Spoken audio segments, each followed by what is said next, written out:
Эзэн үнэхээр эргэж ирсэн. Яаж юу би Ахлагчаа. Гарч үз. Бити түлхээд Тимий шалчгаа бол. залуу хүн биш. Яагаад ахмад хүнийг хөндлөдөг юм бэ? Гар. Яв. Хой. Ах дүүс. Эзэн итгэгчид бид бүгд нэг гэр бүл шүү дээ. Би таны гэр бүл биш. Одоо яв. Одоо явж үз. Хав. Яв. Яв. Ой. Чи яах гээд юм бэ хөгшин минь? Яв. Энэ бooyin болж байж гон ахлагчтай уулзахаар ирсэн. Би өдөрдөмж авах гэсэн юм. Яв. Явж үз. Ахлагчаа. Яв, яв. Ахлагчаа. За. Харав. Ахлагчаа.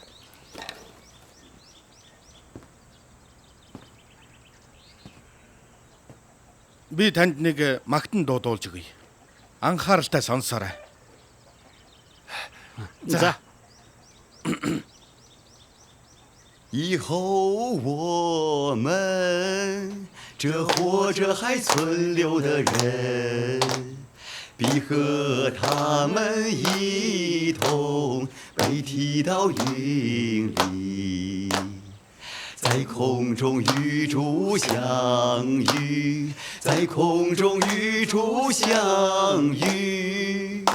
这样我们就要和主永远同在，永远同在。 Амен. Эзэн талархай. Сайн байна. Сайн байна. Та магтан дууг ойлгож байна уу? Тийм Тийм ээ. Дуулж чадах уу? Үгүй. Энэ магтан дуугч дуулж чадахгүй бол яаж гадуур явж номлож чадах юм бэ? Гэртээ харь. Тийм шүү. Яв. Сайн мэдээ номлохоор оролдож Ахлагчаа. өөрийгөө Та битгийгүй. биднээс илүү олон магтандоо дуулж чадна гэдэгт би Тийм шүү. итгэлтэй байна. Ахлагчаа. Би бас хэдэн магтандоо сурсан. Тэгвэл дуулал да. За.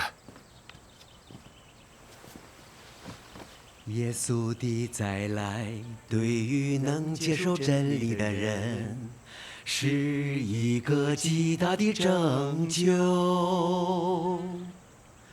对于不能接受真理的人，就是被定罪的记号。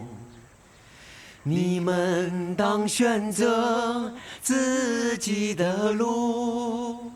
当选择自己的路，不要做亵渎圣灵、弃绝真理的事，不要做无知狂妄的人，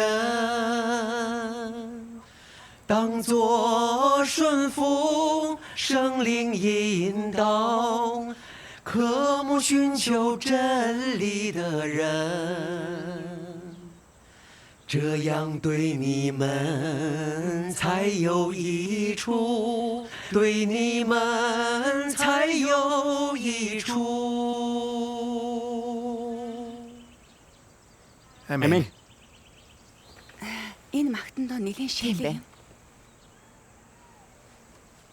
Ахлагчаа. Тэр магтан дууг тааш дуулж чадна гэдэгт итгэлтэй байна. Би тэр магтан дууг өмнө нь сонсож байгаагүй юм байна.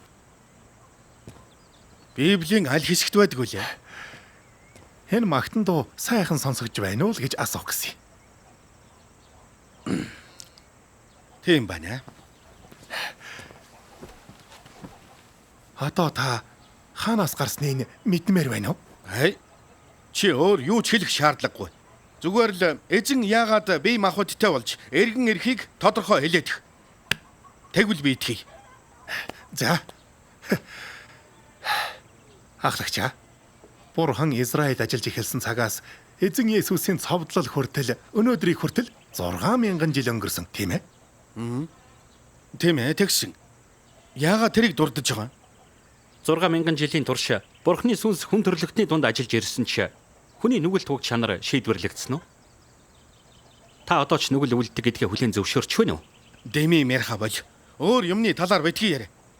Эзэн яагаад бие махбодтой болж эргэн эрх тухай л яар. Энийг тодорхой тайлбарлаж чадвал бид ярилцаж болно. Тийм шүү. Тодорхой тайлбарлаж чадах уу?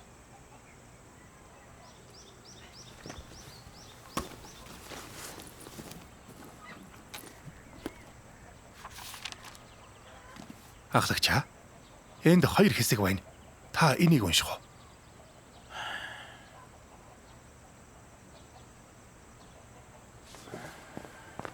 Би уншия. Энэ хэсэг. За.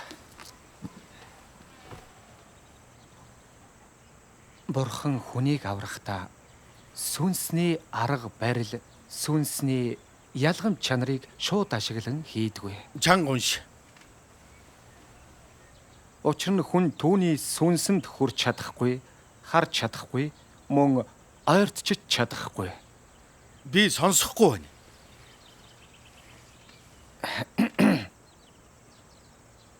Хэрвээ тэр сүнсний өнцгөөс хүнийг шууд аврахаар оролдсон бол хүн түүний авралыг хүртэж чадахгүй байх байлаа. Хэрвээ бурхан бүтээгдсэн хүний гадна төрхийг өмсөөгүй бол хүний хувьд энэ авралыг хүртэх ямар ч аргагүй байх байв.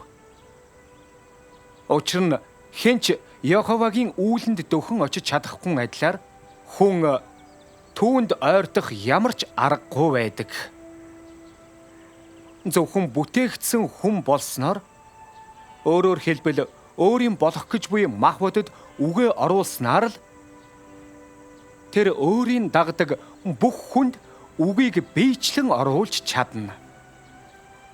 Тэр үед л хүн өөрийн биеэр түүний үгийг харж, сонсож, түүнчлэн түүний үгийг олж авч үүгээр дамжуулан бүрэн аврагдаж чадна. Унш. Хэрвээ бурхан махбод болоогүй бол мах цуснаас бүтсэн эгч хүн ийм агуу авралыг хүртэж чадахгүй байсан бөгөөд ганц ч хүн аврагдахгүй байх байлаа. Хэрвээ бурханы сүнс шууд хүн төрлөختний дунд ажилласан бол бүх хүн цохиулж эсвэл бурхантай холбогдох ямар ч аргагүй улмаас сатанд бүр мөсөн олзлогдох байв. Бүр мөсөн олзлогдох Би байв. уншия.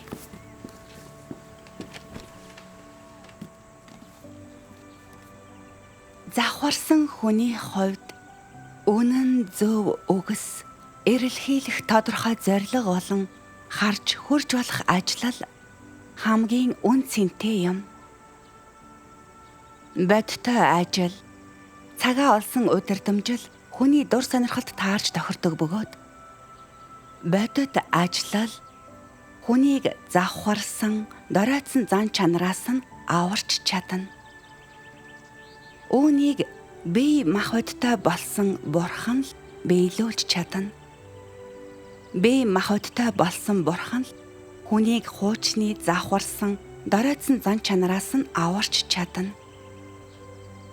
Сүнс бол бурхны төрлөх мөн чанар хэдий ч иймэрхүү ажлыг зөвхөн түүний махбод л хийж чадна.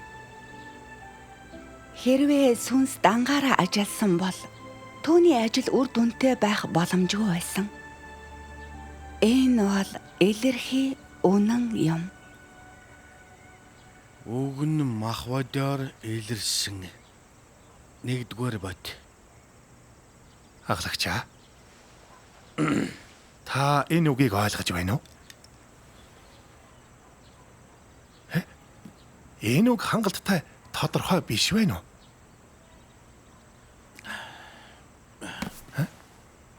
Энэ үг чинийхээс хамаагүй тодорхой юм байна. Чи надад энийг арай их уншуулсан бол би өмнөх үг